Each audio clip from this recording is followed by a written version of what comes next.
All right, so let me just make sure that I'm on Ethernet because it's telling me that my internet is not that great. Um, so I press record. A few things. I know there's only 10 people here, and again, I think it's because of my own error with the meeting. As I said, the recurring meetings are for Monday, Wednesday. So because of the change in the schedule, we didn't have a recurring meeting set up today, but thankfully you guys found me. For those who don't find us on time, obviously I'm recording, so that should at least alleviate the situation. I'll also be periodically just checking my phone to see if anybody's emailing me uh, concerned about what's happening with the meeting. Okay, so a few things before we start. I wanted to share again the information related to the test that opened yesterday. And of course, the test is going to be open for a while. It's not something that you have to do right now. It's open until the 31st of May. But just in case anybody had not yet looked for themselves at this information, I am, revisiting it. I did share it last week, but then at some point someone said that they couldn't see it on Blackboard. So I'm just making sure that you actually have looked at it. These items at the top over here are just related to, additional practice. If you want it, you don't have to, you're under no obligation to actually do all these questions. I just put them there because sometimes people want to do extra practice, but when they start looking in the textbook, it can kind of get a little bit overwhelming to know which questions, to do and which questions are not relevant. So again, there's a quiz like before. There's a quiz, 2.5% of the grade, and then there's a test, 20% of your grade. It opened last night, but that's just, I just opened it on Sunday, not last night, sorry, on Sunday night, just in case people were so confident with the situation that they already wanted to knock it out yesterday because it was a public holiday. But certainly you have more than enough time until this coming Sunday. Today we'll go over the homework for chapter 17 that was due yesterday, so that for those who have not yet done the quiz and the test, any lingering questions can be answered. It's the same setup as before, same amount of attempts, same amount of time. Just again, I'll just give out the warning that you've got a lot of things on chapter 15. The bond issuance at face value, you've got interest payment, interest accrual, bond issued at a discount, at a premium, bond redemption at or before maturity, the journal entries for the mortgage note and the first two installments. And then please be aware of time, because at the end, I just set the questions based on which chapter came first. So 15 obviously before 17. That's just the way the system was set up. But please leave enough time for yourself so that you can actually do the cash flow statement, because it takes some time, and you do have 4 hours. But I find that sometimes with this test, people are like, oh no, I didn't think that the cash flow was going to take so long. So maybe leave somewhere between 60 and 90 minutes. At least, depending on how strong you are on the cash flow, to make sure that you've actually done the cash flow properly. A lot of accounting, as I'm sure you guys can see, has got to do with time management as well as obviously studying. Does anybody have questions on the, let me just check here. Okay. Does anybody have questions on the prep sheet for the test, or anything related to the test right now?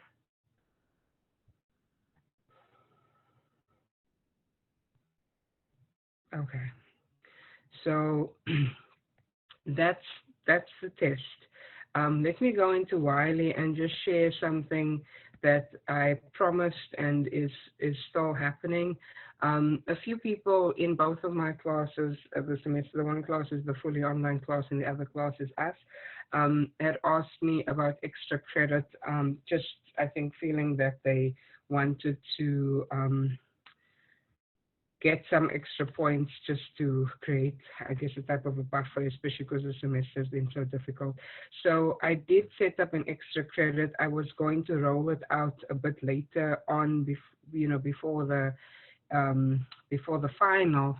But this morning when I was thinking about it, I didn't really see a need to to hold it back because we've covered all these chapters already. Of course, you should focus on doing your test, right? Your test and your quiz first because those are due on the 31st of May. But this extra credit will go until the 10th of June, which is the last day for your final exam and your final exam review as well. I just know that I don't know everybody's schedule, and it might be that now in this time you have some spare time and you just want to get it out of the way. So I opened up the extra credit this morning. You should see it in your assignments list when you go in.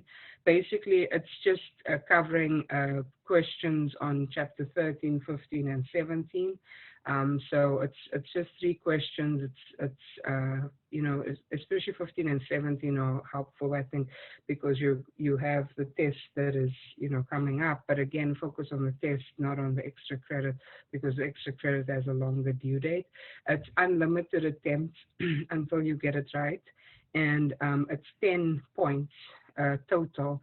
I expect everybody to get 100% if they're attempting this, because you can keep going until you get it right. And of course, you can contact me if you have questions. So what this then means is that you have 10 points in the bank. So, for argument's sake, when you take your final, let's say on the final, you get 87 plus the 10 points becomes 97. That's what I mean by 10 points, okay? I don't mean 10 points added at the end on your overall grade for the class. The 10 points would be added wherever on a test grade or the final grade, wherever it benefits you the most, all right? And remember, from a grading perspective, if you do better on the final than on your lowest test, I dropped the lowest test, all right, because the final is cumulative. It's going to cover much of what we have done in the semester, so I don't have a problem with dropping the lowest test. And when it comes to the quizzes, again, also if your test grade is higher than your quiz grade, then I'll drop the quiz so that it doesn't drag you down. All right, so the extra credit is available. Again, focus on it all maybe after you've done the exam, the test for 15 and 17, and it would only be due on the 10th of June. And in the same breath as opening the extra credit, I also just opened the final exam review, which is worth about 2% of your grade. So the final exam review is there for you to practice again. And then the final exam I'll open a little bit later when you guys are done with test 15 and 17, because I still want to go over with you exactly what's in the final. I don't like opening the tests and things before the time, because sometimes people, inadvertently start doing the exam or something, or they think that they are ready to take it and then they realize halfway through that they should have probably spent more time studying. So from a scheduling perspective, we've got the class today, we've got a class tomorrow, and then next week we meet on Monday and Wednesday, and then that's it. So much of next week will be to do with reviewing things and, asking questions and going over like the homework for chapter 18 and so on. Does anybody have questions for me about the extra credit or the timing of this next test or anything like that? The final review is also unlimited attempts, right, with no deduction. Yeah, the final. So it's only the tests and the final and stuff that actually have limited attempts. I mean, the homework is unlimited and the final reviews, it's unlimited. So you can just keep going. Um, so other questions about the extra credit or anything? Yep, we're good. Thank you, Professor.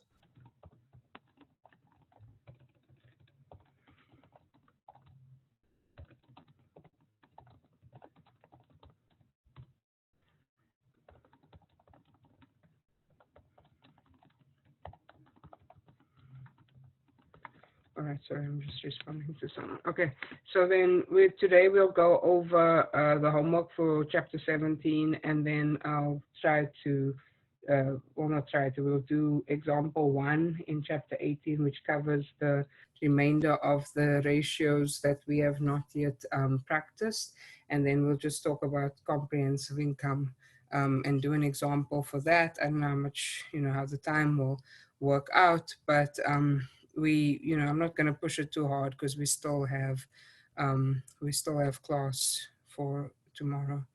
Okay. I'm just, as I said, I'm just trying to make sure that I am checking my email also because our code changed today. Just make sure that no one's trying to find us. All right, so forgive me if I'm looking down from time to time. It's just to make sure that your colleagues aren't looking for the class. All right, so let's go over the homework for chapter 17, which you could consider a review for those of you who have not yet attempted the test. Here we go. And please stop me if you have any questions about something. So chapter 17 homework, obviously the statement of cash flows, various items related to the statement of cash flows. So it's going to be a little bit long with me talking, going over the stuff. But again, hopefully it serves as a type of review for the exam. So in brief exercise 1701, each of the items below must be considered in preparing a statement of cash flows for Basketball Company for the year ended December 31st, 2020. For each item, state how it should be shown in the statement of cash flows for 2020 if the indirect method is used, So remember, we are focusing on the indirect method. I've discussed this in class, and you probably read it in the textbook as well, that there is such a thing as the direct method that basically looks at cash, actual cash movements, as opposed to starting with the net income from the income statement and adjusting that. They start with like actual cash receipts and so on. You just turn this off because it's distraction. All right, so we don't care about that. We're concerned with the indirect methods, meaning start with net income, make those 3 adjustments to net income, and keep it moving. You issued bonds for 200,000 cash. By this point, we need to know that bonds form part of financing activities, and since we issued those bonds, we received cash, so it's a cash inflow from financing activities. We purchased equipment for 150,000 cash, and they're indicating cash.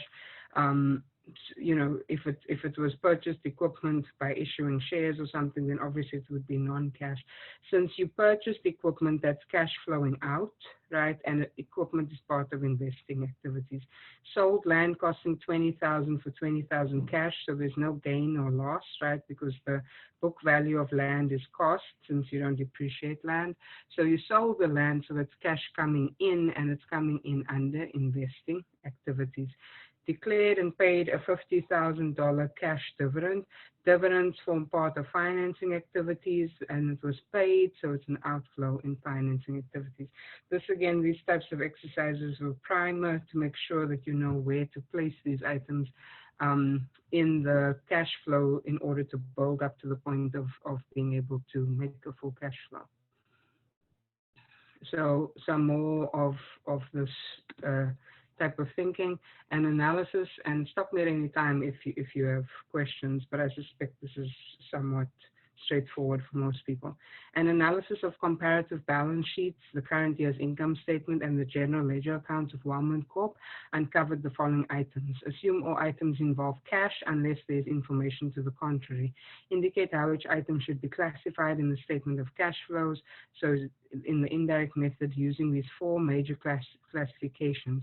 It is an operating activity, so it would be part of the adjustments to net income to determine net cash, investing, financing, or significant non-cash investing and financing activity. A payment of interest or notes payable is an operating activity. So, when you look at that, there's that handy little illustration in the textbook near the beginning of chapter 17, where it lists all the things that, most of the things that could go into the different types of activities. We always have to remember that even though things like bonds payable and notes payable and so on go into financing activities, the interest on those things goes into operating activities. And I mean, it's not really of that much interest, I'm sure, to you guys, but basically there were lots of debates in the Financial Accounting Standards Board about whether interest shouldn't be part of financing activities, but in the end, it was dumped into operating activities. So it's weird because dividends paid and bonds payable, notes payable, things like that go into financing activities, but the interest paid and interest received and dividends received, they all go into operating activities. So again, make sure you take a look at I wonder how much I'll mess up my situation here. Let me just go in and show you again what I mean, because I'm sure people are going to be in a study mode for the test, so it might help you. Let's see here.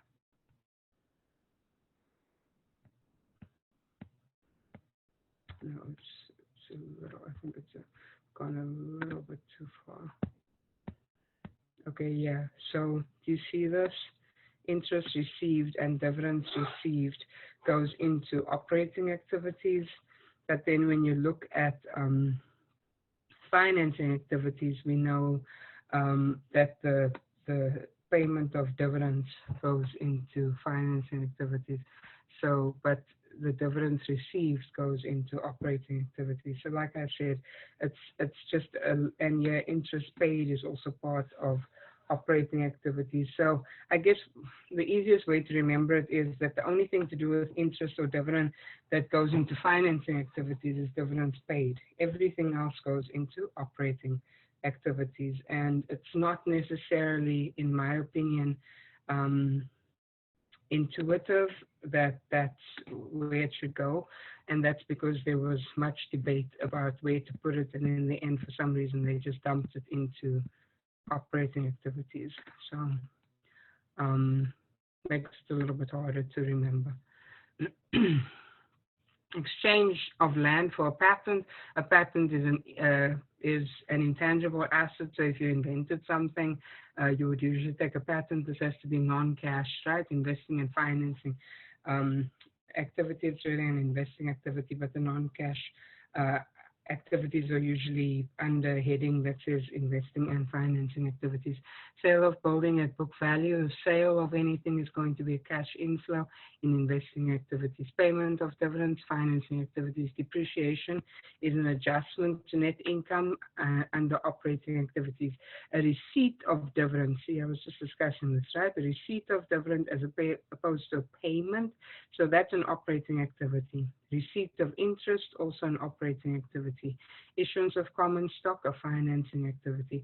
Amortization of patent, amortization and depreciation are basically the same thing, except that amortization relates to intangible assets and depreciation relates to property, plant, and equipment. So operating activity would also be adjusted for amortization, just like it's adjusted for depreciation. You add it back, because these are non-cash expenses that affect net income. Issuance of bond for land, so there's no cash that changes hands here. It's a non-cash activity. A purchase of land is an investing activity. Conversion of bonds into common stock, no cash impact. sale of land at a loss. That's um, this is, I think this question is not written very well because the sale of the land is going to be an investing activity and the loss will be adjusted for in operating activities. So they should have, they should have maybe said something like loss on sale of land so that you would know they were referring to the loss specifically. So yeah, you may have gone back and forth between investing and operating. A retirement of bonds is a financing activity. Any questions here for 1702?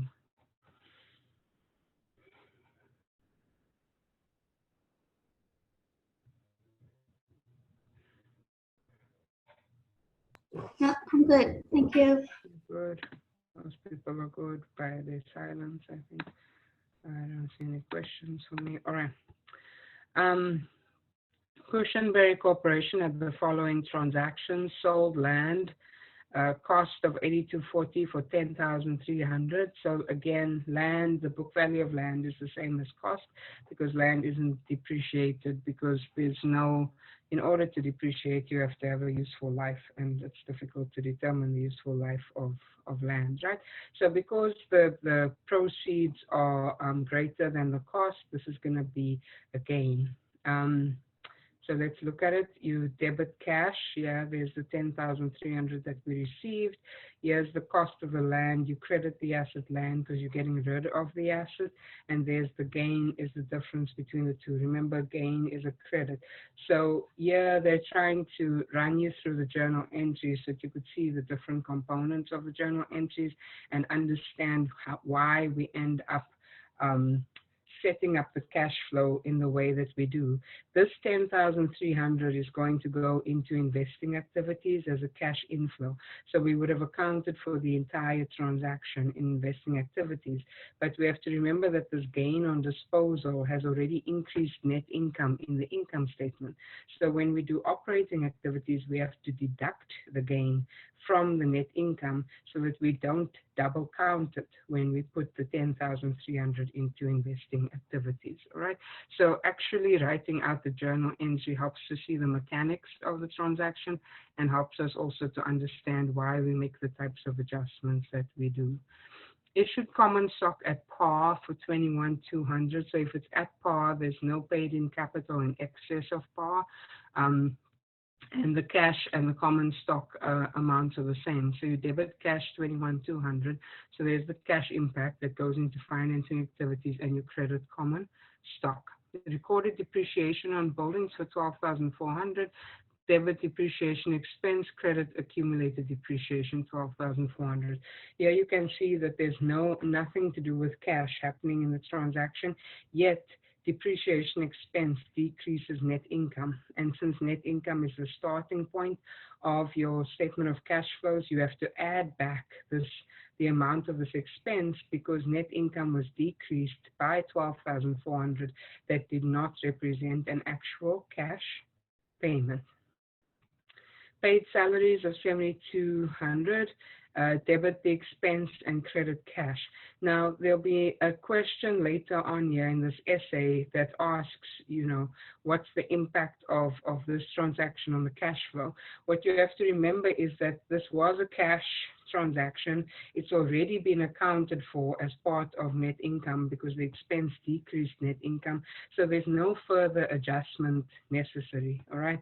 A few people wrote, and I haven't checked your guys' answers yet because it was just due at midnight last night, but in my other class, a few people wrote that you still have to decrease net income by 7,200 for salaries and wages, but that's not correct because it was already reduced in the income statement, and since it is a cash transaction, there's no further adjustment necessary. So you don't adjust net income for salaries and wages expense. Hopefully that makes sense. I'll go over it again when we go on the essay part. Issued 1,200 shares of $1 par value common stock for equipment. So the equipment worth 8,100. So that's the fair value of the equipment. So debit equipment for 8,100, 1,200 into common stock because it's a $1 par value share. So number of shares times the par value is what goes into common stock. And then the difference is paid in capital in excess of par. just 8100 minus 1200, which is 6900. And then the last one, sold equipment with a cost of 10,800, accumulated depreciation of 7560 for 1296. So the somewhat easy part here is that you debit cash with 1296, right? So this is an asset disposal. You're going to debit cash with 1296. You're going to debit accumulated depreciation with 7560, right? Accumulated depreciation is usually a credit balance, so to get rid of it, you're going to have to debit it. There's also a loss, because the loss is the difference between what we thought this asset was worth, right? So book value, cost minus accumulated depreciation versus the cash that we actually received.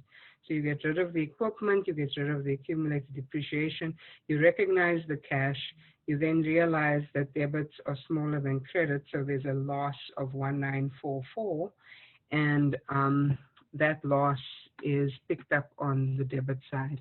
And again, how do you know if there's a gain or a loss? If the cash that you receive is less than the book value of the asset, there's a loss. And obviously, if the cash is more, there's going to be a gain. Questions on any one of these journal entries?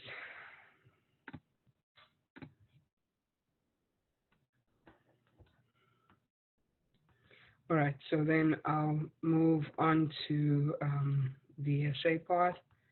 And, you know, I don't know if people may be following their own numbers, so this may not be relevant, but I just want to make sure that you understand here that the book value is going to be 3,240 because you're saying cost minus accumulated depreciation, but you only received 1,296, right? That's why the dollar amount of the loss is 1,944. So now we come to the essay. So in the essay, they kind of change. It's a little bit frustrating because I guess the way the book sets it up is that the actual exercise is algorithmically changing, you know, the dollar amounts for the journal entries. But when you come to the essay, it's a static list of transactions, so the numbers would likely be different from what you had in part A. Nevertheless, the concept is the same, right? So here they said all these transactions again, and it says for each transaction above, indicate how it would affect the statement of cash flows using the indirect method. Now, granted, it's a little, maybe the question's written a little bit vague, like they could have been more specific and said whether there's a cash inflow or outflow and which, which activities are affected. So people, give, varying answers here. I try to be as lenient as possible, but if you look at the solution, they really want you to go into, the specifics of the amount that is going into a particular activity, whether it's a receipt or payment, and what you're doing with it. So the first thing over here, sold land for 15,000 with a cost of 12,000. The 15,000 is a cash inflow or receipt in investing, and the gain of 3,000 has to be subtracted from net income in the operating section. That's what we just discussed for the exercise as well, just with different numbers, right? Issued common stock at par for 20,000. It's also cash inflow in financing activities. You didn't have to say these exact words, as long as you said financing activities and that it was cash in. That's at least helpful. Recorded depreciation on buildings for 17,000. The depreciation expense is added to net income in the operating activity section. Here's the one that I was talking about earlier with the salaries, right? Paid salaries of 9,000. Salaries and wage expense is not reported separately on the statement of cash flows under the indirect method. It's part of the computation or calculation of net income in the income statement and is included in the net income amount on the statement of cash flows. We just saw that on the journal entry, right? Debit salaries and wages expense, credit cash.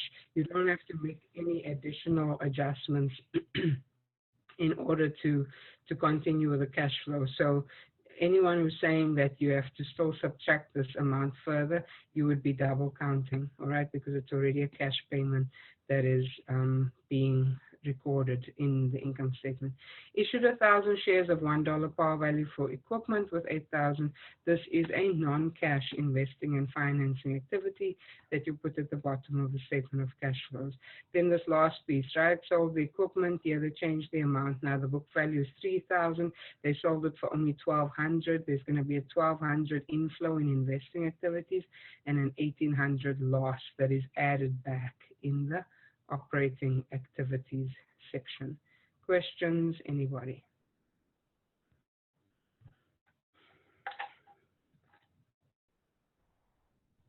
All right. Let me just check the... All right, so we move on. Brief exercise 1707, very, very similar to one of the exercises. I think it was number 5, if I'm not guessing incorrectly, on our sheet of class examples. So hopefully people were able to either go back to that or just remember the mechanics of it. So the T accounts for equipment and the related accumulated depreciation on equipment for Luo Company at the end of 2020 are shown here. So you can see the equipment had a beginning balance at the beginning of the year, right? It goes up on the debit side, so normal balance on the debit side, 75,100. They bought equipment for 40,100. They sold equipment for 21,100, giving them an ending balance of 94,100. Now remember, when you look at the balance sheet, you would just see 75,100 and 94,100, and you could possibly, be thinking, oh, we probably just bought some stuff, right? That's what most people would think, like $19,000 worth of equipment was purchased. But you always have to remember that there's the possibility of purchase and sale in these asset accounts. So you want to be careful not to just make assumptions. You have to read the additional information at the at the end of, well, not the end, but as part of the question on the cash flow. Then you've got accumulated depreciation. It's a contra asset, has a credit balance, normal credit balance. It starts with 44,600. It ends with 5,900. So again, someone looking at that could say to themselves, oh, that must mean that if we subtract these two numbers, that depreciation for the year was 6,300, and you would be wrong, because remember, there was a disposal, so part of the accumulated depreciation balance went away because an asset was sold. So it turns out that the depreciation expense for the year is actually much higher than you would calculate if you just looked at the change in these two numbers. So in addition, Luo's income statement reported a loss on disposal of plant assets of 6,100. What amount was reported on the statement of cash flows as cash flow from sale of equipment? So they want you to answer how much cash was received if we had a loss of 6,100, and then we also had a book value that we still have to calculate. Okay, so let's see if they give us a good way of doing this, right? So the original cost of the equipment is 21,100. The accumulated depreciation, on the equipment was 8,300, which left us with a book value, right, of the equipment that was sold of 12,800. That's how much we thought the equipment was worth on our books, right? But we must have sold it for less than that because we had a loss on disposal of 6,100. If you think that something is worth 12,800 and you sell it at a loss of 6,100, it must mean that the cash that you received was only 6,700. And you could work it the other way and say, the book value is 12,800. I sold it for 6,700, so the loss is 6,100. Either way you look at it, you're solving for X, which is how much cash did you actually receive. So the answer there is 6,700, or whatever answer you arrived at using the numbers that you were given. And if it's a sale of equipment, it's obviously an inflow, so you don't have to put a minus sign. They're just, I guess, testing you here by saying, oh, show the amount for the decrease in cash as a minus, but there's no decrease in cash here. We sold equipment, so it's a positive. Any other questions? All right, we're motoring through. So in brief exercise 1704, we have just an operating activity section of a cash flow, just trying to make sure that you understand how to deal with the increase or decrease in accounts payable and accounts receivable, as you begin to work on getting to a full cash flow. So Talfa Inc. reported net income of 2.2 million, so we know that's what the cash flow is going to start on. Depreciation for the year was 156,500. We know we have to add that back because it's the first adjustment, non-cash expenses added back. Accounts receivable decreased by 331,200. In your mind, you should be saying, well, if accounts receivable decreases, it must mean that we collected cash from our customers, so that should be a plus, right? A cash inflow. And accounts payable decreased by 253,000. If accounts payable decreases, that means that we paid our payables, which means cash left our pocket, so that will be a minus. Okay, so they're just testing to see if you understand that a cash flow is for a period of time, right? Not at a point in time. So it's for the year ended December 31, 2020. You had to know the heading here is cash flows from operating activities. I'll keep repeating that when you are doing the test, please, and the quiz and things, please make sure that you have some type of template in front of you of what a cash flow looks like, whether you took a picture or you printed something out. There's no need to sit there and memorize all the stuff. If we were in class, I would have given you a template, but you don't want to get stuck not knowing, what headings and names and things you have to put on there. So the main heading is cash flow from operating activities. There's the 2.2 million of net income. Adjustments to reconcile net income to net cash. Here they're trying to test if you know whether it's provided by or used by operating activities. If the number at the bottom here is positive, then it's provided by, right? Because your operating activities generated cash. If the number over here is negative, then it's used by the whatever activities you're working with. Of course, one would hope that operating activities would be positive because this number indicates how much cash you're generating just by opening the doors and being in business. So if this number is consistently negative, you're on your way to bankruptcy, basically.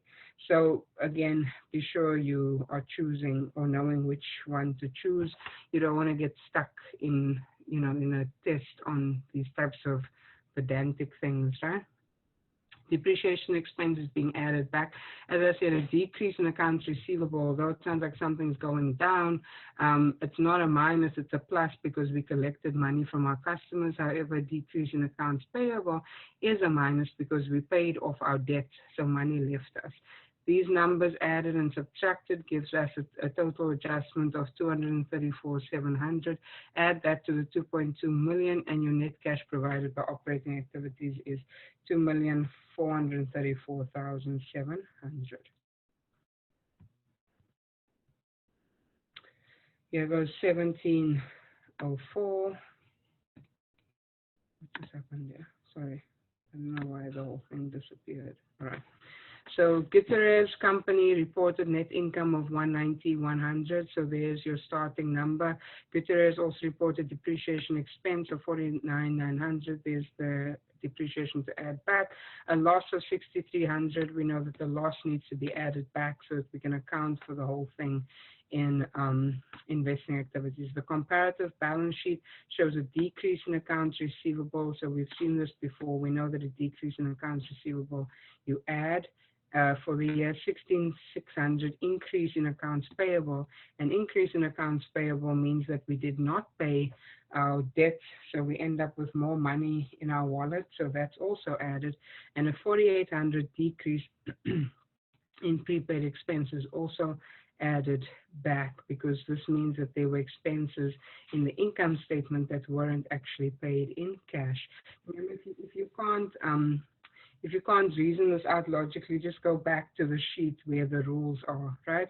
That a decrease in a current asset, you add; a decrease in a current liability, you subtract. And even if you just memorize two of them, you'll be able to remember what to do if it's the opposite way. Prepare the operating activity section of the cash flow using the indirect method. Same story here at the beginning. There's the net income, depreciation expense added back. The loss is also added for reasons already discussed. And then everything else is added, which, as you're doing these questions, you might feel awkward. I think we did this question in class anyway, and I think everything was added anyway. So we should be fine. 92,200 is the total of the adjustments. You add the 190, 100 to the 92,200 to get to 282,300, and that's the net cash provided by operating activities. Any questions so far? Okay. So the next one is the question that I worked through. Obviously, numbers were different, but Rojas working through also on the videos, if you watched the videos. And I think we did a little bit of it in class also. So, I mean, I hope that you could see that some of these questions were already repeated, well, not repeated, but were already done in class, and that you could use some of what you knew to complete the homework. So Rojas comparative balance sheet, here's the number that you should end the cash flow on, 15,100. So there's obviously, this is the change that you would be explaining. You can see that there's not much going on by way of current assets and current liabilities. So that's helpful. Net income is 22,400. There's the dividend, all the non-cash investing and financing. No non-cash investing and financing activities occurred during 2020. That means that every change in a balance here is related to cash that was either received or paid. Land was sold for cash of 4,500. So you start with your net income, 22,400. Excuse me, the depreciation expense, we have to go into a calculation, because if you look at, just let me make sure that I'm not going crazy. Oh, no, sorry. The buildings are the same. Yeah, so the depreciation, sorry, you could just calculate the difference between these two numbers, because the depreciation is on the buildings and there was no disposal of buildings. So depreciation is just a straight 4,800, the difference between the starting balance and the ending balance. The land, so there's a loss of 1,100, because when you look at the amount of the land that was actually sold, the book value, which is cost, it's 5,600, but we only sold it for 4,500. So 1,100 is the loss, and remember the loss was already subtracted to get to net income. So we're adding it back because we're going to account for the entire sale in investing activities. Accounts receivable, right, there's a decrease. So again, remember, decrease in accounts receivable, you add back because you actually collected money from your customers. For the accounts payable, there's a decrease in accounts payable. That's a subtraction because it means that you paid off your debts, so you have less money in your pocket. When you add and subtract these numbers, you come out to a negative adjustment of 7,700, which you subtract from 22,400 to get to 14,700 as the net cash, provided by operating activities. And then we come to cash flows from investing activities. The only thing that we have there is the sale of the land for 4,500.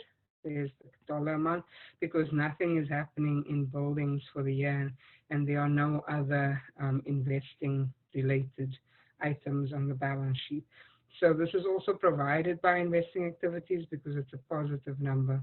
Then you've got cash flows from financing activities. When you look at common stock, there's an issuance of stock. Remember, we ignore retained earnings because any change in retained earnings is explained by net income and dividends, so you don't have to try to figure out an adjustment there. So it's common stock and it's the dividends, right? Those are the financing activities. So it's only a $700 issuance of common stock. You subtract the dividends of 15,000. So this is going to be used by, right? Net cash used by, because it's a negative number, 14,300 negative.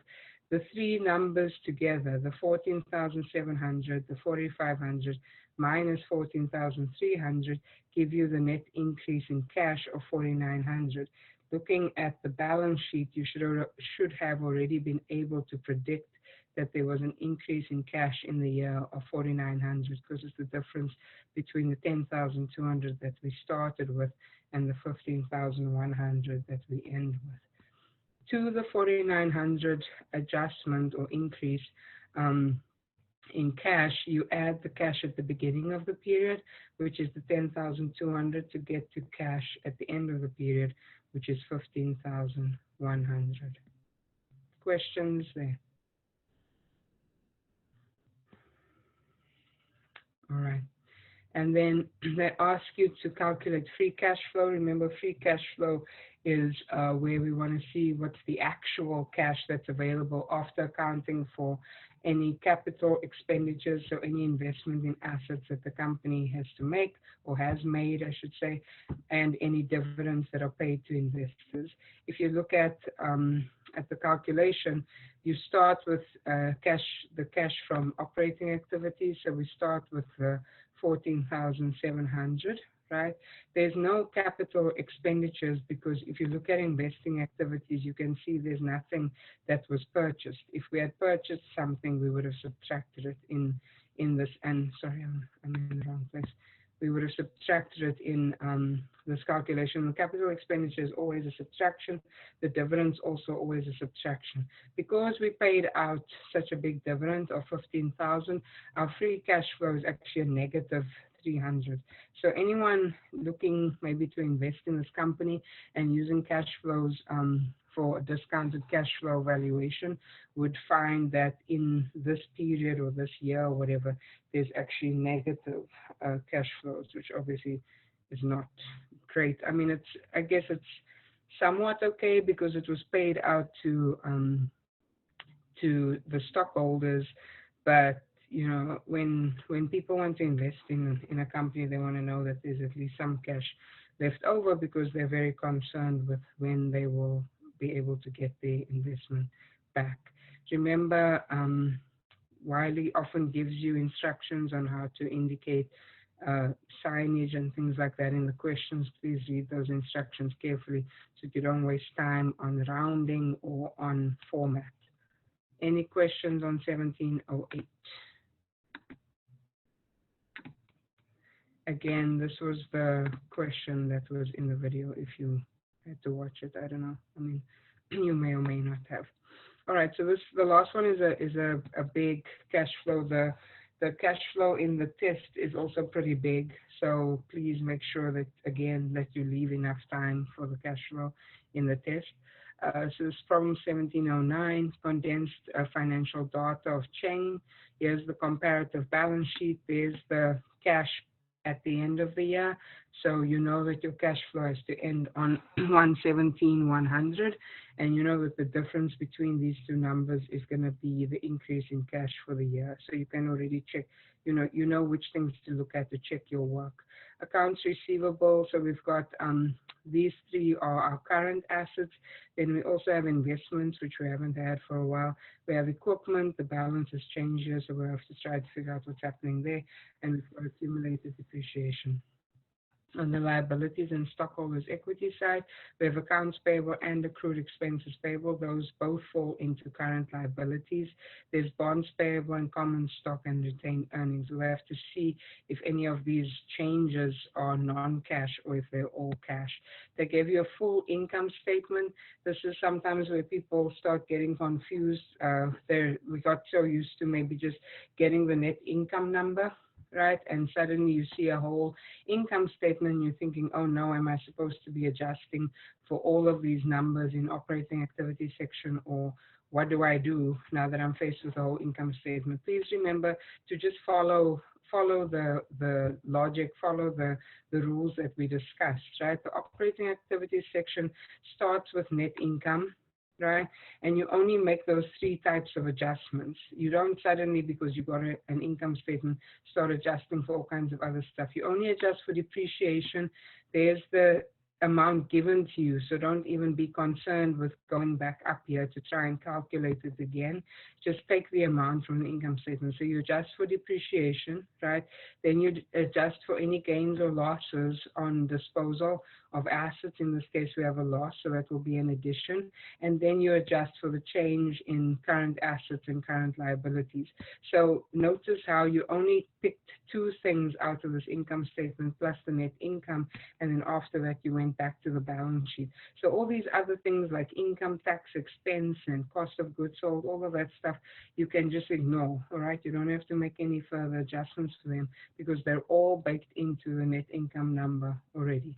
And so it tells us that new equipment costing $79,700 was purchased for cash during the year. So we know that's part of investing activities, and it's going to be an outflow because we had a purchase. Old equipment having an original cost of $56,500 was sold for $13,000 cash.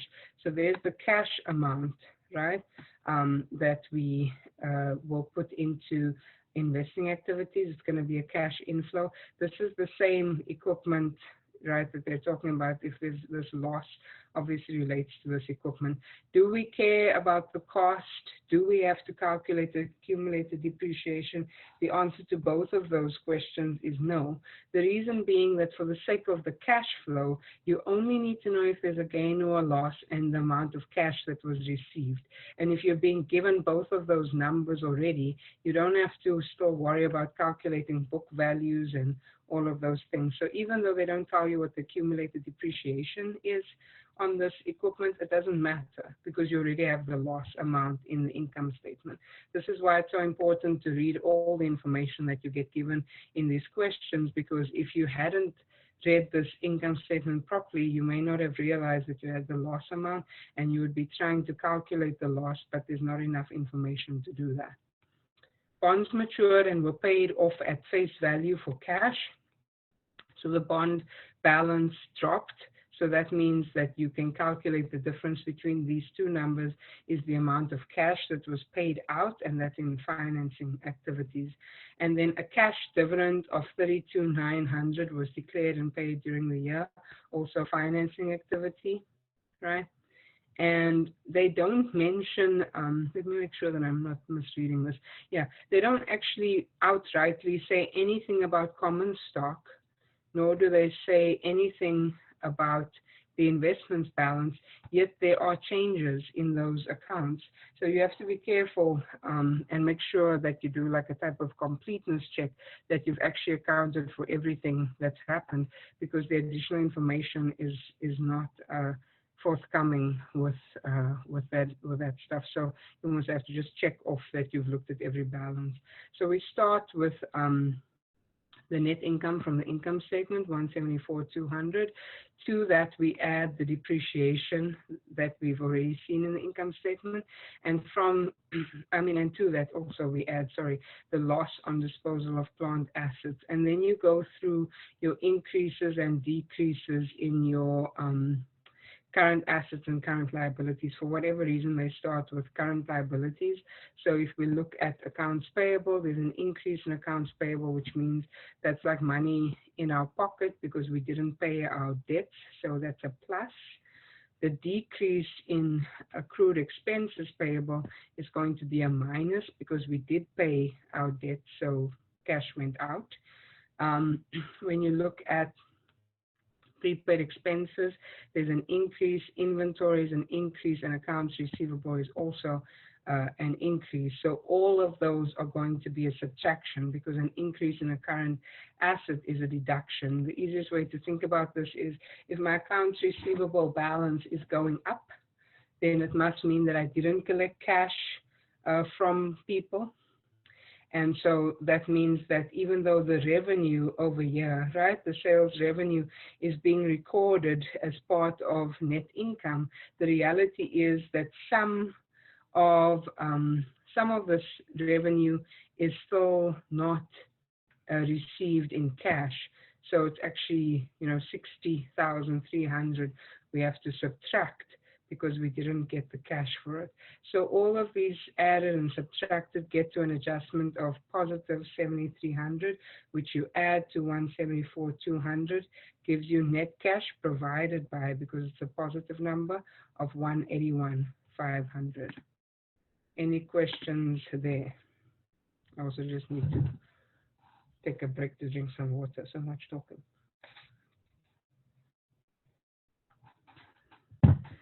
All right. Now we come to cash flows from investing activities. As I said, you're looking at the purchases and the sales, and you also have to be very careful because they don't outright mention investments, but there's a purchase of investments as well. So you have a sale of the plant assets, the 13,000 cash that is received is what you put in as an inflow. The purchase of investments, that's a change in the balance on the investments, is a minus because you bought investments, and then the purchase of the equipment, they call it plant assets, it was given to you, 79,700. So these are predominantly negative.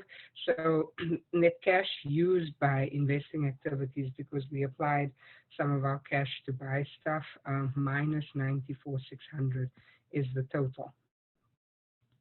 Then we come to cash flows from financing activities. Like I said, even though the question doesn't mention the issuance of common stock, there is a change in the common stock balance. So you have to be wary that there was likely an issuance. That's cash coming in because you debit cash and credit common stock. The redemption of bonds they told you about, that's a minus because you are paying off the bond.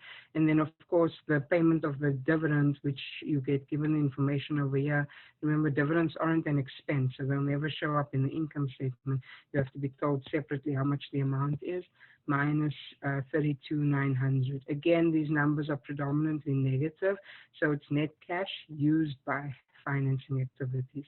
So now, you add the 181, you have the 181,500, you subtract 94,600, subtract 17,200, that gives you an increase in cash of 69,700. If you go back up to your cash balance, you see that that's correct, right? 69,700 is the amount of the change in cash, specifically an increase.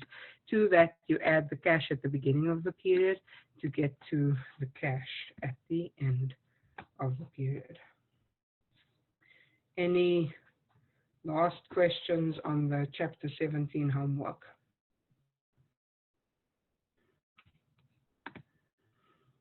Or has everybody collapsed from exhaustion after all of that? It's a lot, right? So that's Chapter 17. I already, I know there were some late joiners, so I just want to remind you that the test and quiz information I'd shared last week already, but it is there on Blackboard under test and quiz information Spring 20. The quiz and the test already opened on Sunday night. I just did that in case some people were feeling super confident and they wanted to finish it yesterday. And so it opened on Sunday. Sorry, not Sunday night. I keep saying that. Sunday at 9 a.m. It closes next week Sunday at midnight. So in that window, whenever you can, get it done. And then also for the people who just joined not too long ago, apologies for the chaos with the meeting link. I forgot that we had to meet on a Tuesday, so I didn't have a recurring meeting for today. I also just want to remind you, or tell those who didn't hear this, that I did open up the extra credit that we have for the semester. You first focus on doing the test because that's due sooner. Your extra credit is open from today, and it will close on June the 10th. It's for 10 points that will get added onto whatever test or final exam grade it's needed on, where it will benefit you the most. Most of the time when I do my Excel calculations, it's fairly clear that because the final exam has a higher weighting in the grade weighting, normally the extra credit benefits students the most if I add it onto the final exam. And then there's also final exam review that is open. These are unlimited attempts. You can go crazy, ask me questions, and so on. The final exam are open on the last day when we meet next week, Wednesday the 3rd. After I've gone over with you the prep sheet for the final, that Monday, it will be open on the 3rd, but it will only close on the 10th, so you'll have a whole week to do it, but you can, do it at your leisure. It will be kind of the same setup as all the other tests. Any last call, any final questions on the exam or the extra credit? Professor, you said unlimited attempts, but that's for the extra credit or for all the exams? Yeah, the extra credit and the final exam review are unlimited. Anything that's an actual test is not unlimited. Maybe that's the better way. So the quiz and the test is not unlimited. It's the same like same point situation that I discussed over here. Like with the test, you have 4 attempts and so on. But for the extra credit, the extra credit is like the homework. You can do as many attempts as you want to. And the final exam review, not the final exam itself, but the review is also like that. You can do unlimited attempts. Does the review work as extra credit as well, or is it just the extra? No. There's 1 extra credit for 10 points. The final exam review is, let me stop this, and I'm just gonna, just bear with me for 1 second. I just wanna go in and show you. Bear with me.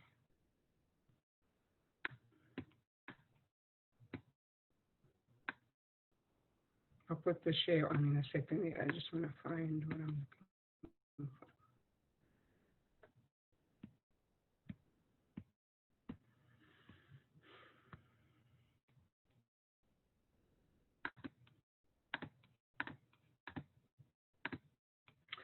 So this is our grade weighting, right? So the final exam review doesn't fall into the grade weighting because I wasn't expecting to do it when we were face to face, because I would have just reviewed with you in class. So for the final exam review, you can go in there and basically go wild and just practice stuff that would be similar to what you would have in the final exam. But when it comes to points, right, your homework obviously is critical. And then the final exam is a pretty heavy weighting, 35%, which is why I said that the 10 points of extra credit is often best serves you on the final exam grade, because like I was saying earlier in the class, if you get an 87 on the final, but you did the extra credit and you got 10 out of 10, then that it automatically becomes 97, right? Because I'll just add the 10 points on, and then the 2 quizzes for 2.5%. The deliverable done long ago, we probably forgot about that already. That was kind of like test 1 for 5%, test 2 was 13 and 14. And I know this is test 3, someone asked me about this. It's the second test, right, in Wiley, but it's really the third type of, I guess, test that you've had for the class, because the deliverable was also like a test. I hope that this helps to clarify.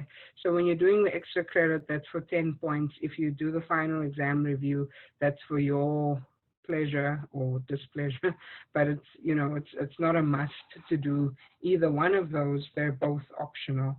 I will say that people do benefit from having some extra credit points at the end, even if it's not the full 10 total. Daya, is that explaining your? Yes. Thank you. Okay. And then what I normally do, and I'll try to do this by, I'll have to do it by the 3rd, because you guys finish your test on the 31st, and then I still have to look at things and so on. But what I usually try to send out, and unfortunately I have to send it via email, normally I would give it out in class, is I'll give you your grade to date on the last day of class, or before the last day of class, so that you can see where you stand in the class. And then I usually have a spreadsheet where I show you, how you can test to see, okay, so if my grade in the class is currently, I'm just making up stuff, is currently 81, what's the maximum grade that I can get on the class, depending on what I get on the final. So you can kind of do like predictions to see where you might end up. I normally hand out the grades to date on the last day of class because I just want to manage people's expectations. Some people think they're in worse shape than they are, and other people think they're in better shape than they are. I know you can see stuff in Wiley, but some of the stuff is not weighted into the grade, so I'll just give you a formal. It's basically the same thing that I use to calculate your grade at the end. I'll just give you a formal sheet so that you can see what's happening. All right, so that should hit you by like the 3rd of June. Just yeah, so you know where you stand in the class, and we don't end up with any problems at the end where people are upset or contacting me and freaking out because of unexpected grades. No one ever calls me when it's higher than expected, right? It's always a problem if it's lower than expected. You can see your final exam grade on Wiley immediately. So there's really no surprises in this class. You should also endeavor as much as you can for your other classes to, if your professors hasn't returned work or you don't know where you stand, to try and get some idea of what's going on with your grades in those classes by next week, so that it's also not like a big surprise after you take the final, as to how you did. And I'm talking about a bad surprise. I mean, a good surprise is always welcome. And then remember, there's this credit, no credit policy that's in effect. If you decide to push through and you really are not excited about the grade that you earn in any class, from the 6th of June until the 16th of July, you're able to apply to do so, to instead of taking a letter grade, just get credit for taking the class. And so within CUNY, you will be able to transfer that class if it was transferable to begin with. So what this means is, like, normally only a C grade or above would transfer, but because of the extraordinary circumstances that we find ourselves in this semester, they are giving students, and I'm talking about a C or above within CUNY. Schools outside of CUNY have their own decision-making process. I can't speak to all of that, but let's say you're planning to go to a Queens or Brooklyn or Baruch or whatever, a C or above would transfer if the class was transferable to begin with, and this class is. So if you don't get a C or above and you don't want to take the class over again, you could go through where it says on My LaGuardia, there's something that says My Advisor, and there should be a face of a person and a name, and you would basically contact that person. And this is from the 6th of June. This is available. If you have grades already at that time, you won't have a grade for our class yet, but to contact them and say that you want to apply to get, to have the credit, no credit option. And so for credit, it would be for any letter grade up to D minus. No credit would be F. But so if you fail a class and you get an F, instead of just letting the F sit there and affect your GPA, what you should do is convert that to no credit, because then it actually won't impact your GPA. If you, and I've said this before, but as we get closer to the time, as people start seeing how they're doing, it becomes more relevant. And then, of course, just the final reminder that the last day to withdraw from any class is June the 4th, which is also the last day of class, next week, Thursday.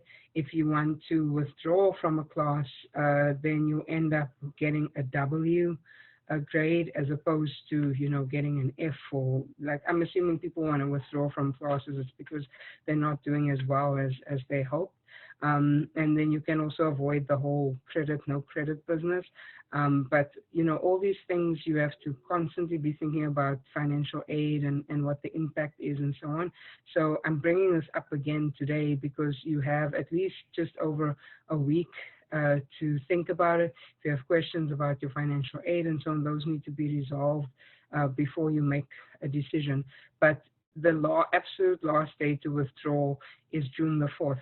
So the way you do that is you go into CUNY first and you go to your classes and you choose the class that please be careful, okay? Make sure you're choosing the correct class that you want to withdraw from, and you choose drop to drop the class. So you can do it. Don't try to go through the registrar, because everything is just an email address and so on, and you don't want to find out that you're asking people last minute to help you to withdraw from something, and then the deadline passed, because then you're in, because they've already extended the deadline for withdrawal from May the 7th to June the 4th. So I don't think there are going to be any further extensions on that. Does anybody have questions on all of these kind of logistics of the grades?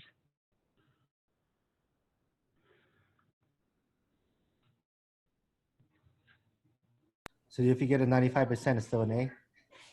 Yeah.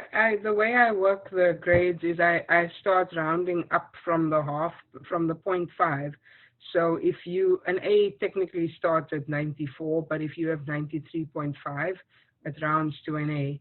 And it goes like that for every other letter grade. I don't round anybody down. I'll always round up if you're on the brink of the next letter grade. So I'm supposed to like let it go to 0.9 or whatever, but my rounding rule is from 0.5 onwards is the next letter grade. So the grading scheme that's in the syllabus hasn't changed. Anything lower than 60 is still an F, and anything for me anyway above 93.5 is an A, and everything in between. Like I said, by next week Wednesday you will know what your grade is to date. So that's going to help you to at least have a notion of what you should do. And remember, that's a day before the last day to withdraw. So and I'm not saying anybody should withdraw. I'm just trying to say that that gives you some room to make sure that you are making the correct decision. I normally do this. I know some professors don't do it, and sometimes students have no idea where they stand in the class, which is incredibly problematic, I think, for a student trying to make decisions about their future. So please, I implore you, if you don't know where you stand in a class and the professor hasn't told you yet, I know everybody's busy, my colleagues are also very busy, but it's your right to contact them and say, you're trying to just take stock of how you're doing in the class, and if they could give you, calculation of your grade, or if they could get back to you, etc. There should be a grade weighting thing in a syllabus usually. Not everybody has that, but you could also look in the syllabus to see how the grades are supposed to be calculated. It's been a tough semester for everybody, so I'm hoping that the professors are generally being compassionate, but you still have not only the right but also the obligation for yourself to contact people if you haven't heard from them, and you haven't gotten grades back and you have no idea how you are doing. The time to contact someone is not the day after you see your grade on CUNY first, unless you think there's a massive error. The time to contact your professors is before the final even happens, so that you know what to expect approximately, right, for your grades. That's all I'll say about that. I don't want to talk your ear off. I'm just saying this because I've had people, that are in my class, like talk to me about their struggles and stuff in trying to get answers in other classes. So I just always like to remind students that it's their right to inquire about their grades. It doesn't have to be a mystery. All right, so since I've talked your ear off here, why don't we just take a quick break here for like 10 minutes. We can come back at 11:58.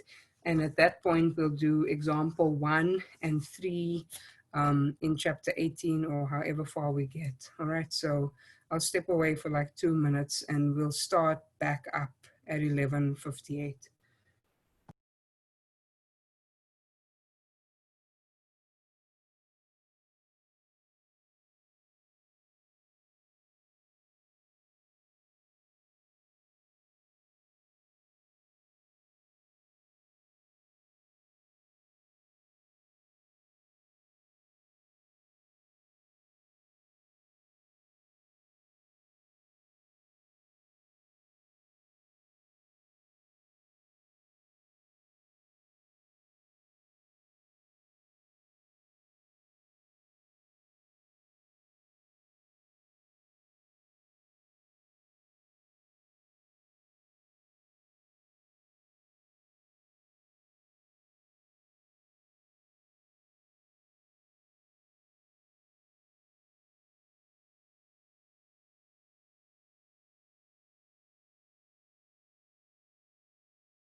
All right, so we're back from the break and also back into chapter 18.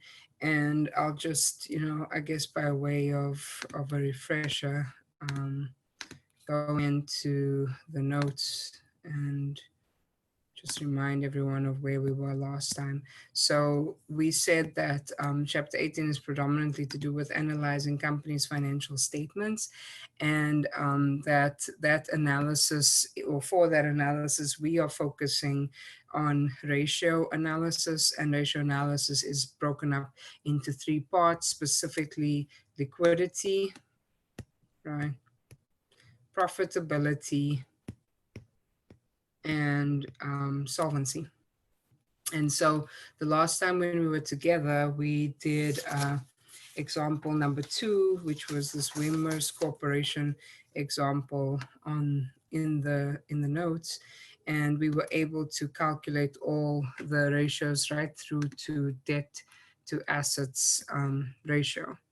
And at that point, we said that we were still missing a few ratios out of the profitability and the solvency ratios.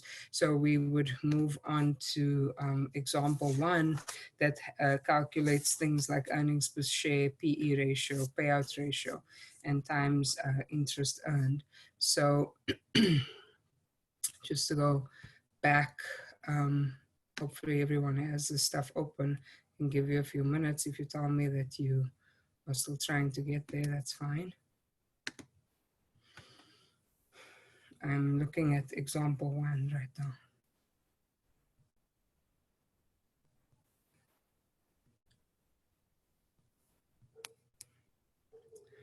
All right, so Sutherland Inc., this is the income statement for the year ended December 31st, 2017.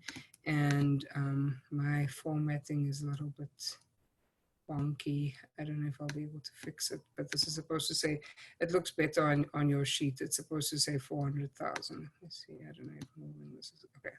It's a little bit better. So 400,000 net sales, cost of goods sold 230,000 to give you a gross profit of 170. All the expenses are 105,000. They specifically tell you that those expenses include 16,000 of interest and 24,000 of income taxes. So that's baked into the 105. And then you've got a net income of 65,000. It also tells you that the weighted average common shares outstanding, so this is shares outstanding in 2017 were 30,000 shares. That's going to be a number we need for our calculation of earnings per share. The market price of Sutherland Inc. stock was $13 in 2017. Somehow the company managed to have the same market price for the whole year, which is odd, but we'll take it. That's going to be needed for the PE ratio, which I'll go over. And then the cash dividends of 26,000 were paid, 5,000 of which were to preferred stockholders. And so it says to compute or calculate the following ratios: earnings per share, price earnings ratio, payout, and times interest earned. So before we actually do the calculations, I just want to make sure that we wrap up the theoretical side of things. So earnings per share, as the name implies, it's saying for every share that someone holds, how much earnings do they actually have, right? How much of net income is attributable to each share, but specifically of common stock, right? Remember we said that with preferred stock, what they get paid out is basically a percentage, right? It's contractually agreed that their dividend is some percentage of par value. So earnings per share is not going to relate to preferred stockholders because they already know what they're getting. This number is related specifically to common stockholders. It's a very important number. You see, if you follow the markets even a little bit, you see sometimes there's like earnings announcements are coming for this company or that company, or the earnings report and so on. Normally, when a company issues their earnings, like let's say Facebook or Amazon or Google or whatever, people are looking at revenue is the one number, and they want to see year-over-year growth in revenue. They also want to see the earnings number. And if both of those numbers don't meet or exceed the targets of the analysts, that's usually when the stock price drops. So earnings per share measures the net income earned by each share of common stock, useful indication of the profitability. This falls under the profitability side of things. So it's a useful indication of the profitability of the company. The way you calculate is you take all the net income, you subtract any preferred dividend because that has to go to preferred stockholders, right? It doesn't stay with common stockholders, and you divide it by the weighted average common shares outstanding. Because again, it's attributable to every share. In computing earnings per share, we deduct the preferred dividends that's already discussed. So let's go through and see if we, for example, if we can calculate earnings per share.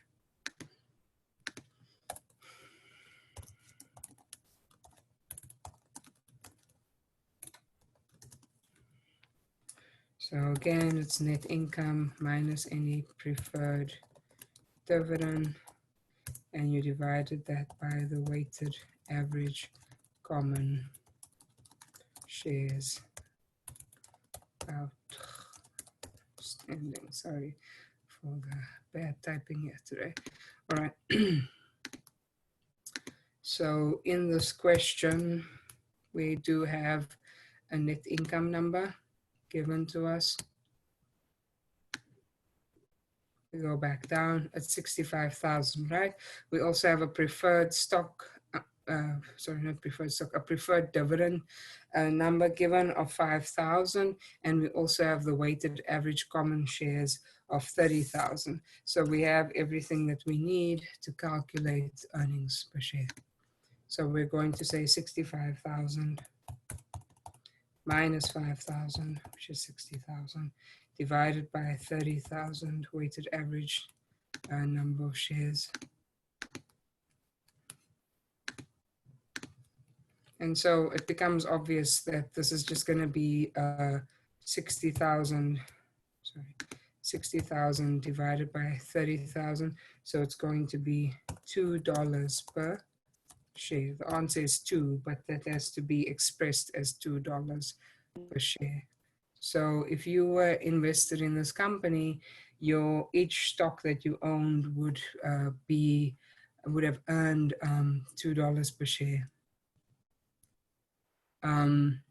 Does that mean that you will receive $2? What do you guys think? No. No. What do you receive? What will you receive? That times the number of shares you have. Mm-hmm. Yeah. So what you receive is That whatever. times the number of shares you have. Well, that's what you might receive, right? Those are the earnings attributable to your shares. But what you actually receive is whatever dividend was declared, right? That's actually what I'm getting to. So if it's $2 per share and I own 1,000 shares, which is your point, then you've earned $2,000 total. But it doesn't mean that the company is going to pay out the 2,000. Whatever you could get paid out nothing for the year, or you could get paid 50 cents or whatever. You could even get paid out more than 2,000 if they have earnings from previous years and they want to declare a bigger dividend. But the reality is that that earnings per share is not the same as for the common stockholders. The earnings per share is not the same as the actual dividend that we receive. So that's kind of the struggle that investors, I want to see if I can show you something that investors sometimes have with these companies, because there's huge amounts of earnings and the company is generally doing well by all accounts, but the company is not paying out any dividends. Let me see if I can find it for you. Yes. All right, so yeah, I'm gonna share my screen quickly. This is the latest financial statements of Amazon 2019 year end. Do you see over here? Forget about diluted for a second. We'll just deal with basic earnings per share. Those of you who carry on with your accounting studies, you'll figure out what diluted is. how much did Amazon earn, or how much did Amazon earn per share, common share? 23, right? You see there? It went from, in 2017, earnings per share was $6.32. It went right up to $23.46. Hopefully everybody sees that, right? So each share that you own in Amazon has earned for you $23.46. Did Amazon pay a dividend?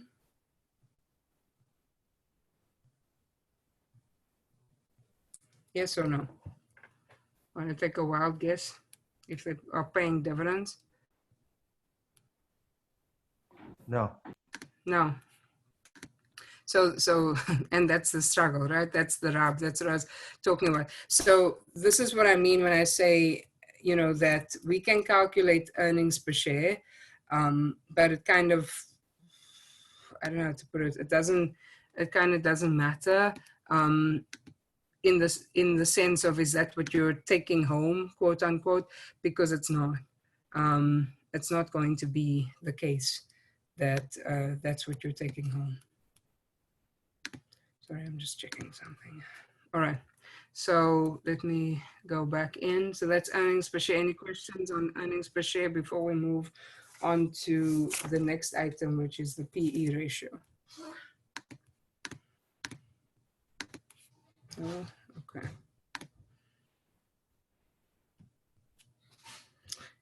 So going back up into the notes, the price earnings ratio is a measure of the ratio of the market price of each share of common stock to the earnings per share. So to repeat, the market price in relation to the amount of earnings that each share has generated. It reflects investors' assessment of a company's future earnings. How many dollars an investor is willing to pay for $1 of earnings. A high PE, oh, and I forgot to say, sorry, obviously earnings per share, you want the number as high as possible. A high PE ratio means that investors anticipate growth for the company, and we would normally compare the company to other companies in the same industry or sector. So you saw Amazon's earnings was $23.46, right? So if we go back to the Amazon stock price, just for now, I mean, let's just pretend that this is, the same. Do you see that their price to earnings ratio is 116.49? What they're saying is, what's the price of the stock? So it's 20 today anyway. It's this is not exactly for today, because sometimes it's a trailing calculation, but the point is just roughly, if today's stock price is 24.38 and the earnings was 23.46, you say 23.48 divided by 23.46, and you come out to 103. That's too abstract. Let me do it on the sheet here. So if you wanted to do a PE ratio, right? PE ratio for Amazon, they're saying, what is the market price of the stock, right, divided by the earnings per share? That's how you calculate PE ratio. So like I said, for Amazon as of today, again, it's not going to correspond exactly with what's over here, because this is kind of a quote unquote old number. It's not being updated all the time. You take this 24.38. I'm just going to leave the cents for now. So it's 24.38, and let's just go to the old earnings per share, 23.46.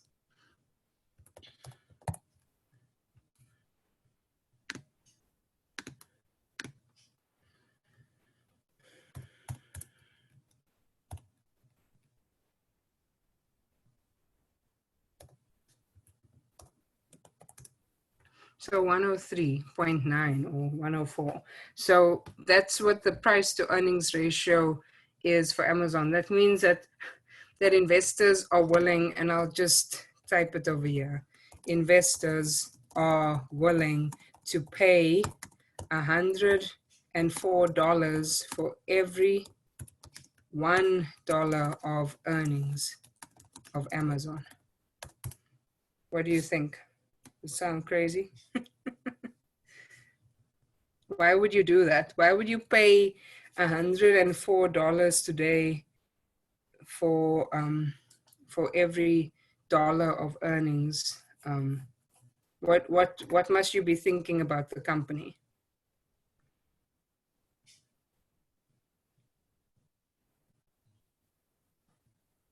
Good or bad? Do you think the company is going to be doing well or not doing well?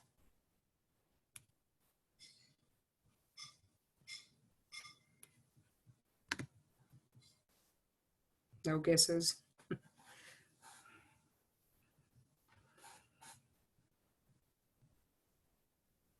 Okay, I'll put you out of your misery. If a company has a PE ratio this high, I mean, it's over 100 times, you pay over 100 times for $1 of earnings. That means that the market expects the company to do very well in the future. And people are willing to pay this incredibly high price for the stock in order to participate in the earnings of the company. All right. So this is what a PE ratio is telling us is, you know, to what extent are people willing to pay to basically buy the earnings of the future. And obviously based on the fact that, you know, one stock of Amazon is $2,400, people are pretty amped to get into that investment. And so how do you, and I'll come back to our example also, we can do it. So, you know, how do you determine whether the PE ratio is high or whatever? You can compare the company to itself, but also to other companies and to the industry or sector that it's in. So, you know, Amazon is e-commerce. It's difficult to compare it just to, you know, other regular retailers. I can't remember if Shopify, yeah, okay, so they are listed on the New York Stock Exchange. So Shopify is another online retailer. I guess they don't have a PE ratio here, so it's neither here nor there. But let's see if we can find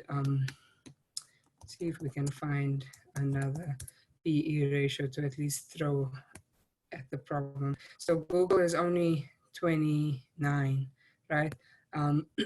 Again, that's because, I mean, if you look at the stock price, you can see it's much lower. So you can compare this company to, I guess, competitors, other companies in the same sector and so on, and try and see if, you know, if the PE ratio makes sense.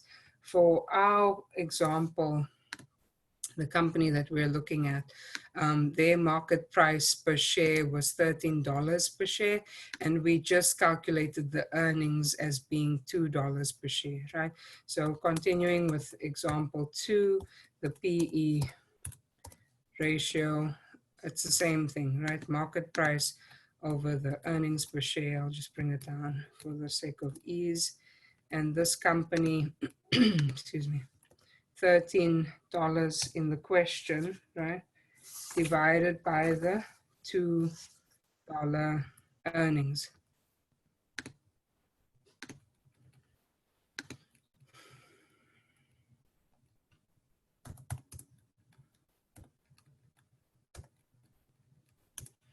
So 6.5 is the earnings per share.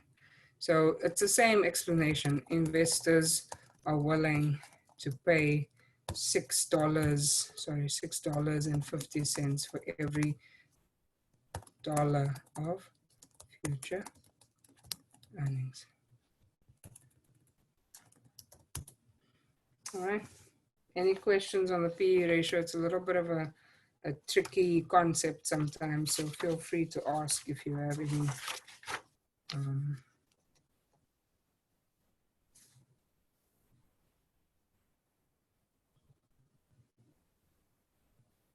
Okay. All right, next is the payout ratio that they're asking us to calculate. This has got to do with, just remember in A, I said for earnings per share, you may have earned $2, but that doesn't necessarily mean that that's what you actually receive as dividends. The payout ratio talks about what percentage of earnings the company is actually paying out as dividends. So the payout ratio is calculated as cash dividends divided by net income. And I just want to check something in the textbook because I think I need to slightly modify the formula that we have here. Just 1 second.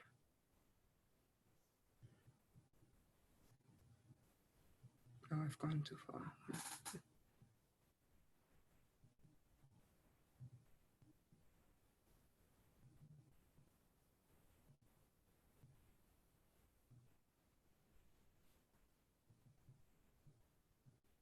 Yeah, so this is the thing that I wanted to modify because it's also just going to be cash dividends on common stock, not you're not concerned with preferred stock. So let's just all make this note on our work. It's cash dividends on common stock only,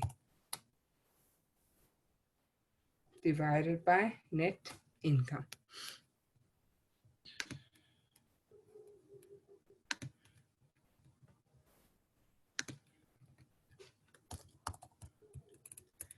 All right, so payout ratio, cash dividends on common stock divided by net income.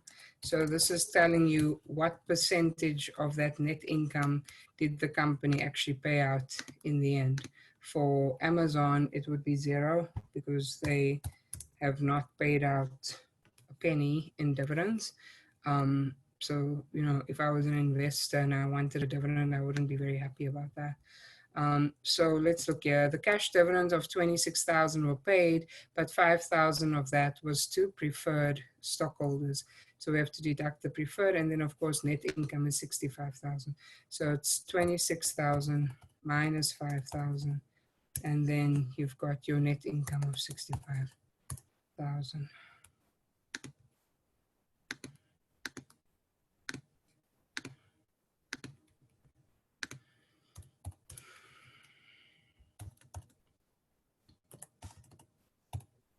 So 26,000 minus 5,000 divided by net income 65,000. So it's 32.3%. So the company paid out approximately 32% of earnings in the form of dividends to common stockholders. I'll give you a minute to write that down.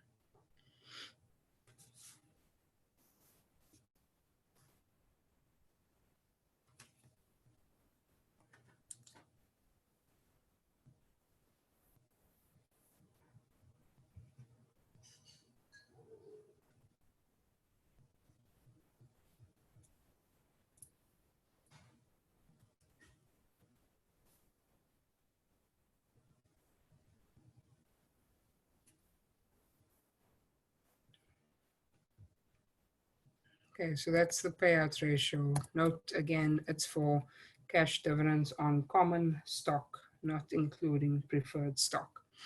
And the last calculation for this example is for times interest earned. So this is actually a solvency ratio, and I'll go back up to the solvency ratio so that we can discuss it.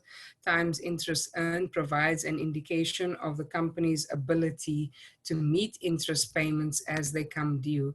So if you are, you know, a lender, you lend money to the company, you will likely, like a bank or whatever, will actually do this calculation to make sure that the company will be able to pay interest when it's due. Because look, if you, let's say you're investing in note payable or bond payable of a company, in the time before the maturity date, interest has to be paid. So your concern is not only will the company be able to pay everything back at the end, but also will the company be able to pay interest when it's due. And so The way companies or the way lenders, I guess, calculate it is to say how many times over can your income basically cover the interest expense, to have an idea of how close you are to the possibility of not being able to pay the interest. So the ratio uses income before income taxes and interest expense. So the reason it's before interest expense is because you're trying to see whether you can pay interest expense. So that makes sense. It doesn't make sense to take income after interest expense, because then you've already paid it, right? So you take it before interest expense, and also before income taxes, because interest expense is tax deductible. So you would be basically taking off the interest before you even deal with taxes. And that represents the amount of income available to what we call cover interest. Sometimes this ratio is also referred to as interest coverage ratio. So how many times can income before income taxes and interest expense cover your interest expense? So here's the ratio, and we will use the information from the question, which on my sheet is becoming worse and worse in terms of formatting. Let me see if I can save myself here. Okay, so we're looking for interest expense. We know that it's 16,000. We also see that there's the income tax amount. So this 65,000, right, is net income, but you've already deducted interest and income taxes. So you need to basically add those two back to this number. To get the numerator, the top number, and then the bottom number is going to be 16,000. So I'll do it over here on the screen. So times interest earned, right? So it's going to be income before income tax and before interest expense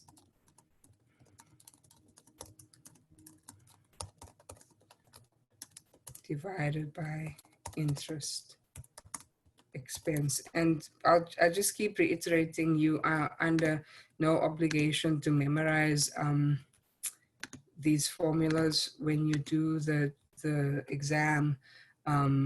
You should be having a copy of the formulas in front of you, whether it be in our handout or something else, and make sure that you can refer to them and you know how to apply them, as opposed to trying to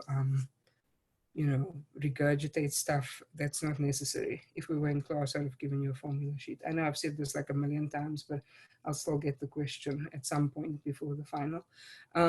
So you start with the 65,000, which is after those two expenses were already subtracted as part of the 105,000. So you have to add back the interest and you have to add back the tax, so that you can find out how much is the income before those two amounts. Hopefully that makes sense to everybody. And then you divide by interest. Okay, so just gonna do the math here. So 65,000 net income, add back the interest, add back the tax, and divide all of that by the, oops, I forgot my equal sign.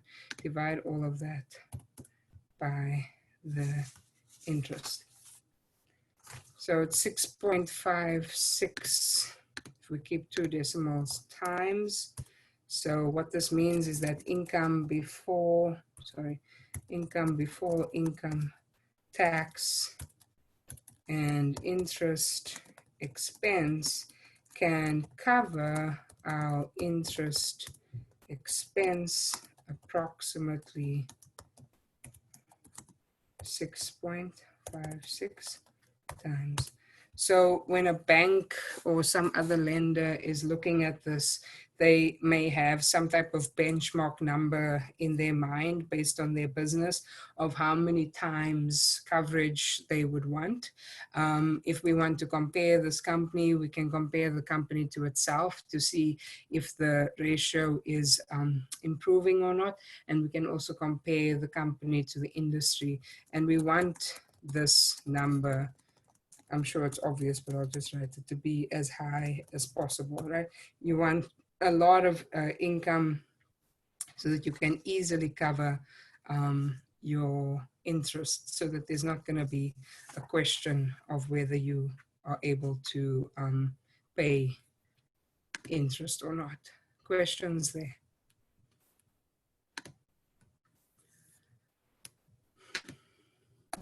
All right. So that brings us to the end of ratio analysis. There's still a little bit of work around sustainable income. I'll go over it a little bit, and then we'll see maybe tomorrow. I mean, we still have time tomorrow, and we're actually running somewhat ahead of schedule. So I'll do the example with you tomorrow. An example like this does come up in your homework, so I don't want to skip over the example, but I'll just give a little bit of a blurb about sustainable income. And if you look in the textbook, it's right at the beginning of the notes in the textbook. So sustainable, hopefully the word makes sense. Sustainable just means what can be continued into the future, right? So if I say, I'm sleeping for only 2 hours a night and it's not sustainable, I'm trying to say that, at some point in the future, a change has to happen. For companies, sustainable income basically means that what is the level of income that the company will be able to continue into the future, right? So who cares about this?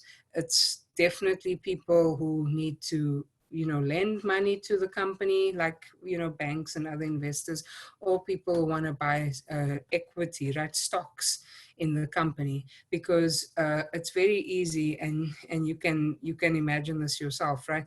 It's very easy for a company to look good, especially the profits and stuff to look good, if maybe for this year the company sold an asset and they got a whole lot of profit from that sale.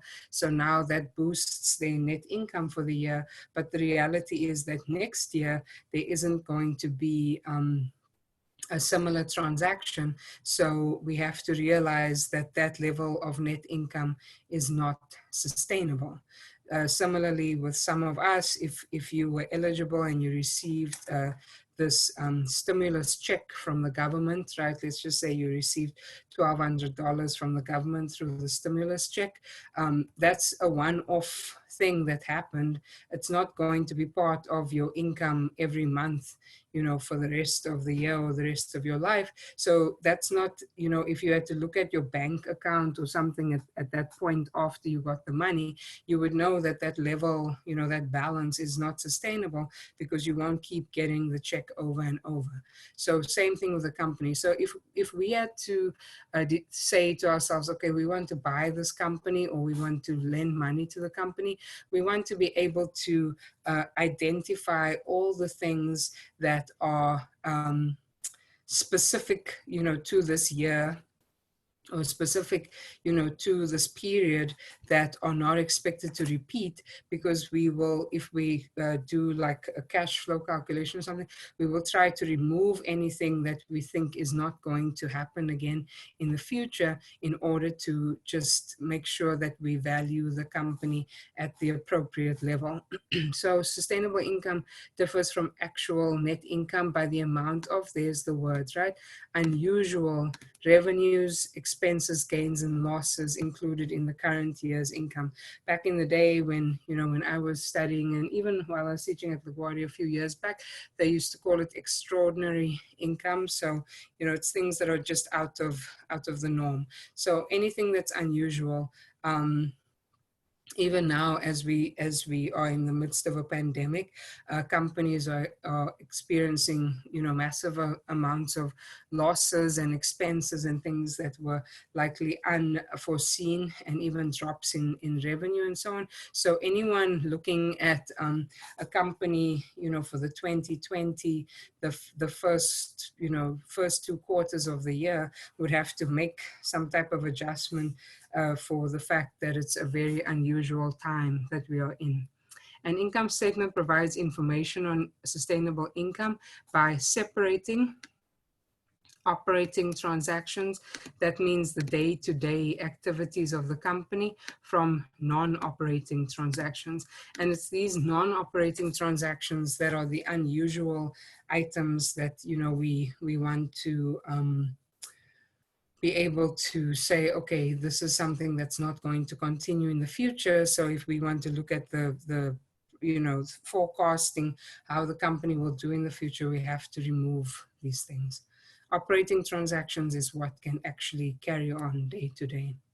And so because the income statement, you know, is obviously, it's providing both elements, operating and non-operating, that helps, you know, people to figure out what they need to know in terms of sustainability. There's also another concept within, you know, this whole notion of sustainable income is comprehensive income, you know, just to make things a little bit more tricky. But let's just work with it and see what it means. So income statement, as we know, is revenue, expenses, gains and losses for operating and non-operating transactions. However, there are some items which never go into the income statement and go directly into stockholders' equity because of this notion of a statement of comprehensive income. And they're called other comprehensive income items. Unfortunately, we haven't, or maybe fortunately for you, we haven't had an opportunity in this class to actually work with journal entries around these items, but they do exist. You'll see them in higher levels of accounting should you choose to take those, but it's got to do with gains and losses on certain types of investments. It's got to do with gains and losses on retirement funds and things of that nature, and also on foreign exchange. So because of the fact that certain things don't go through the income statement, but they actually are, you know, somewhat related to gains and losses, a company has to report something called comprehensive income that includes both the net income and all these other comprehensive items. All right, so in the example that I'll do with you tomorrow, there is unrealized loss that forms part of comprehensive income. So I'll show that to you. And so don't get confused, right? We've got the income statement, which we know, we're familiar with. It's revenue, expenses, gains, and losses for operating and non-operating transactions. The statement of comprehensive income is a separate you know, statement that sometimes starts with net income at the beginning and then adjusts it for any other comprehensive items. Again, I'll show you tomorrow. And then the last piece is discontinued operations. And this is, and we'll probably see this coming up in accounting, unfortunately, quite a bit after this period of COVID, because it's got to do with when companies decide to either sell or just you know, stop the work in certain parts of their business.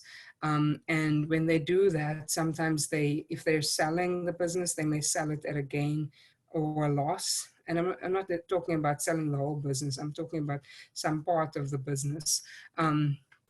So those gains or losses that come from discontinued operations, it could be from the actual day-to-day activity of that segment of the business, or from selling assets of the business. That has to also be shown separately, because remember, if we're talking about sustainable income, you're not expecting that you're going to be discontinuing part of your business every single year. So discontinued operations are also shown separately.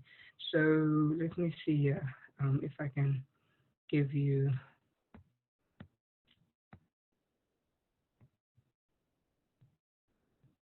So here's a partial statement of comprehensive income. You can see you have the income before income taxes, which is familiar to us from the income statement. You've got an income tax expense, income from continuing operations. So this number, someone would be like, okay, that's what we expect the company to generate every year. Then you bring in the discontinued operations. You can see there's the loss on the actual operations, and then there's the loss on disposal of the division that they're no longer going to continue with, and that gets added. Well, sorry, the loss is a subtraction. What am I saying? The loss gets subtracted from the 560 to get to your actual net income number. So that's a brief like a snapshot. And if there are other comprehensive income items, then you end the line on comprehensive income. So what? Who cares? Right here at the last few minutes of the class. Why do we care about this, and what's it got to do with anything? Again, if you are a lender, like a bank or someone investing in bonds of the company, or you are someone who's thinking about investing in the stock of the company, you may be fooled, to look at just the net income number and find out afterwards that there were all these other things that were actually unsustainable. They only happened for that year, and so you would want to actually calculate something. When I was in practice working at Deloitte, we used to call it normalized earnings, meaning that after we take away all these things that aren't going to happen again, what is the normal level of earnings of the company? Because then you can do a proper assessment of whether the company is presenting a good investment or not, and that's all part of financial analysis. So tomorrow we'll do example 3, and then maybe spend some more time talking about this. Any questions about this right now before I wrap us up?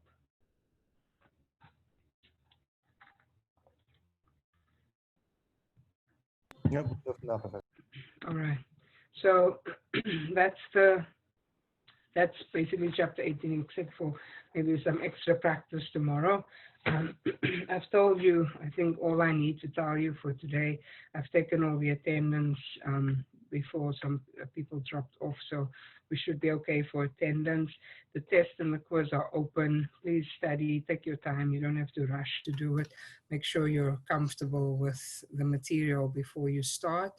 And I'll be on for the next 5. Well, I can stay on here till almost 1 o'clock because I have office hours today, but I'll be on if anybody has other specific questions for me. But if not, you're dismissed. Go and have a great afternoon, and I'll see you tomorrow. And tomorrow we will be back to our recurring call, the normal meeting ID. So you don't have to wait for me to send you an ID. From now on, we'll be back to the Monday, Wednesday meeting ID. Thank you, Professor. Take care. Okay, bye.